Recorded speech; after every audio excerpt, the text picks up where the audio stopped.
తెలంగాణలో జనసేనతో పొత్తు పెట్టుకుంటే అద్భుతాలు జరుగుతాయని తెలంగాణ బీజేపీ భావించింది. కనీసం గ్రేటర్ హైదరాబాద్ పరిధిలో సీమాంధ్ర ప్రజల్లో అయినా జనసేన ప్రభావం ఉంటుంది, భారీగా ఓటింగ్ వస్తుందని బీజేపీ ఆశించింది. అందులో భాగంగానే 8 సీట్లు కేటాయించింది. రాష్ట్ర వ్యాప్తంగా 7 చోట్ల పోటీ చేసిన తర్వాత 7 చోట్ల డిపాజిట్లను కోల్పోయింది జనసేన.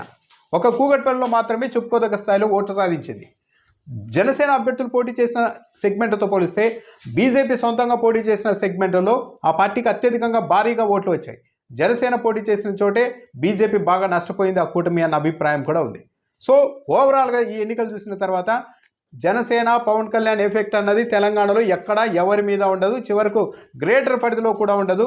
అనవసరంగా పవన్ కళ్యాణ్తో పొత్తు పెట్టుకొని మనమే నష్టపోయామన్న నిర్ధారణకు బీజేపీ వచ్చింది. ఇప్పుడు తెలంగాణ బీజేపీ అధ్యక్షుడు కిషన్ రెడ్డి ఒక ప్రకటన చేసేశారు.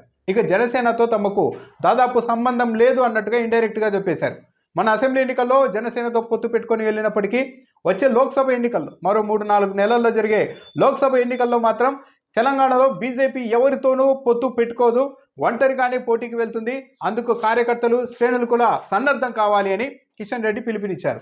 అంటే జనసేనతో పొత్తు ఉండదు అని డైరెక్ట్గా చెప్పి జనసేనను ఎందుకు బాధ పెట్టడం అనుకున్నారేమో కానీ ఇక పొత్తులు ఉండవు అని చెప్పడం ద్వారా జనసేనతో కలిసి వెళ్ళే అవకాశం ఇక లేదు అన్నది బీజేపీ నిర్ధారించేసింది. సో తెలంగాణలో ఏదో అద్భుతం జరుగుతుంది, పవన్ కళ్యాణ్కు నిజంగా ఆయన చెప్పుకున్నట్టే ప్రతి నియోజకవర్గంలో 5,000 నుండి 10,000 మంది ఫ్యాన్స్ ఉంటారు అని బీజేపీ వాళ్ళు కూడా భావించారు. తీరా ఎన్నికల్లో చూస్తే చాలా సెగ్మెంట్లో 1000, 2000, 3000 ఇలా తక్కువ ఓట్లు వచ్చాయి. ఒక్క కూకట్పల్లిలో మాత్రమే చెప్పుకోదగ్గంగా ఓట్లు వచ్చాయి. సో పవన్ కళ్యాణ్ ప్రభావం లేదు అన్నది మొన్న ఎన్నికల్లో తేలిపోయింది.